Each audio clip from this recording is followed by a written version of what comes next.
Greetings everyone and welcome back to another edition of the Daily Dizzle. It is Thursday, May 10th, 2012. The Dizzlemits Tom Denardi here bringing you the latest entertainment headlines, but we're going to waste no time jumping into it. For those keeping track of how many dicks that John Travolta is accused of touching in the last couple of days, you can officially subtract one from the list. He's gone on record and he's showed receipts. He's got pictures from the date in question from masseuse number one. He was actually in New York City doing stuff, preparing for a new movie. So, it doesn't mean that the other story, and the other story is definitely the more graphic of the two. There's been nothing said to disprove that one yet, other than, I didn't do it, I swear. So, at least the first one might be knocked off, but he's definitely not out of the woods yet. Or we're going to jump in with some TV show news. Ahead of the TV upfronts where all the big networks like to show, pretty much, whip out their dicks and say, hey, this is what we got in store next year. You have a lot of announcements being made. A few renewals, some surprising, some not so much. First, kicking it off, Law & Order SVU will be coming back for a 14th season on NBC. A lot of people tuned out in the last year after Stabler left, and as much as I can agree, he was a good part of the show. Law & Order has shown that it can move on without him. Moving on to AMC, outside of Mad Men and Breaking Bad, their shows do get critical acclaim, but sometimes not so much in the way of ratings. That's why whenever they do get a show that happens to be a critical and rating success, they quickly greenlight it for as many seasons as they can. Walking Dead has proven this, as you get 2 episodes into a season and they're already preparing for the next one. Talking Dead was brought about this season as well, mounting on the popularity. Everyone loves it, so might as well squeeze another hour of just gossiping about it and throwing hypotheticals, discussing the show. That is why it's no surprise that Talking Dead is coming back for 16 episodes next season. Oh, and wouldn't you know it?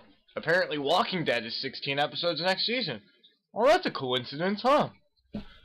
Meanwhile, because AMC is in a struggle to at least get decent ratings with their shows to keep them on the air, it seems like pairing comic book men with the Walking Dead, Talking Dead Sunday night lineup has paid off. They debuted it to 6 episodes earlier this year, so I'm very happy to say that they've renewed that for another season as well, 16 episodes. So more Kevin Smith on my screen on a Sunday night is something that I will never, ever argue with.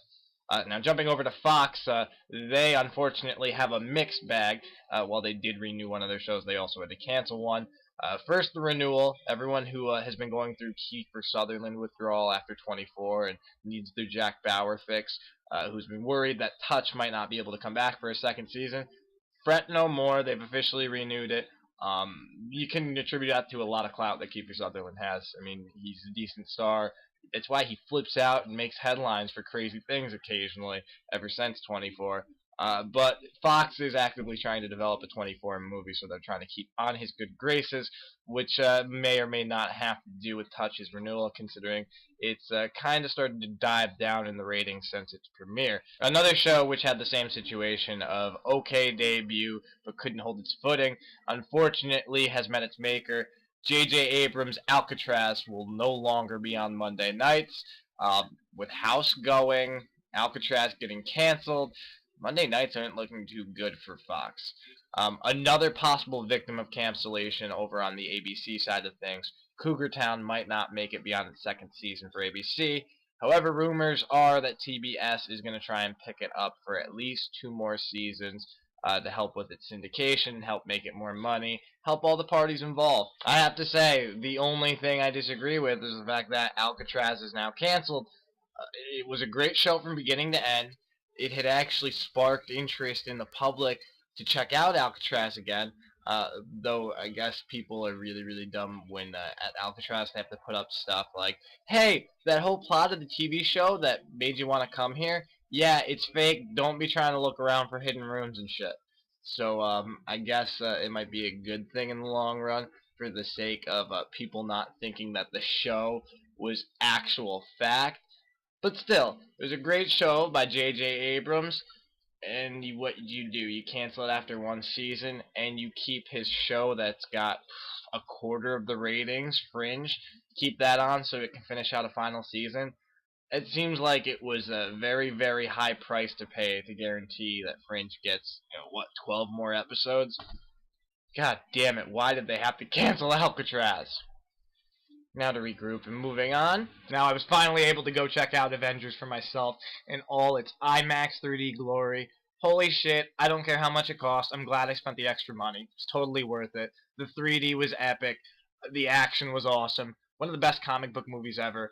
I almost feel like I'm cheating on Batman by liking it so much because it's such an opposite tone, and Batman's a little bit, in the dirt, and Avengers is a little bit more sunshine and rainbows. I mean, there are some conflicts in it, but oh my god, it was everything that every childhood dream you had about seeing all these guys coming together in a movie. It was 10 times better than that. I was blown away. Me and my 7-year-old niece were having the same reactions practically next to each other, just excited and giddy both. It was awesome. I cannot wait to go back and see it. Not only that, we had the bonus of the Prometheus trailer before it in 3D. It was awesome. There was the Frankenweenie trailer before that too. That was actually pretty decent looking. What could have really been a sad story. Looks like it'll be kind of funny and at least a good Halloween flick for the kids. They can get past the fact that the dog is dead, and that's revealed about 10 seconds into the trailer. You also had the trailer for the Expendables 2, which looks like more of the same, so you either know if you're going to like it or not already. The Amazing Spider-Man trailer, any doubts I had about that, which was pretty much just the fact that I love Sam Raimi and the Evil Dead movies, but any doubts that I had about this being a great movie or possibly ruining Spider-Man's legacy, it's going to be awesome. And the cherry on top was finally, after making sure I avoided the hell out of it like the plague for the last 2 weeks, finally getting to see the trailer for The Dark Knight Rises. Just as awesome as I expected it to be. I am stoked for that film. I still personally hope it shatters the record that the Avengers have just set. But let's put the brakes on right there. There's still plenty of summer left, still 2 months left before The Dark Knight Rises comes out. So plenty of time to debate the Avengers versus Batman before that. That does it for today. Hopefully we will see you again here tomorrow, where you can get more of your Dizzle Daily. For the Daily Dizzle, I'm Tommy Dizzlemits. We'll see you then.